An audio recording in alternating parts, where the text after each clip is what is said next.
एक राजा ने अपने सैनिकों को सड़क के बीच में एक बड़ी चट्टान रखने के लिए कहा।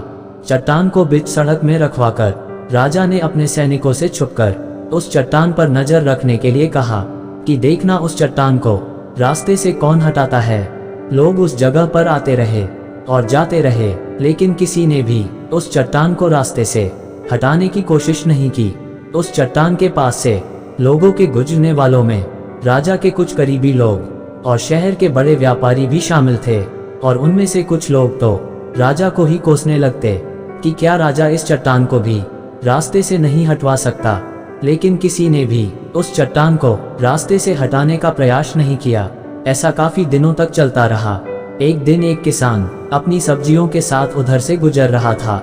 उसने चट्टान को रास्ते में पड़े देखा और सोचा कि सबको इस चट्टान की वजह से कितनी तकलीफ हो रही है। उसने अपनी मजबूत लाठी से उस चट्टान को एक तरफ धकेलने की कोशिश शुरू कर दी। काफी कोशिश के बाद वह उसे सड़क से हटाने में कामयाब हो गया। चट्टान रास्ते से हटाने के बाद किसान अपनी सब्जियों को उठाकर जाने ही वाला था कि अचानक उसकी नजर एक पोटली पर गई, जो ठीक उसी जगह पड़ी थी जहां से उसने वह चट्टान हटाए थे। उसने उस पोटली को खोलकर देखा तो उसमें सोने के कई सिक्के थे, और उन सिक्कों के साथ राजा का एक संदेश भी था, जिसमें लिखा था कि ये सोने के सिक्के उनके लिए है जो इस चट्टान को रास्ते से हटाएगा।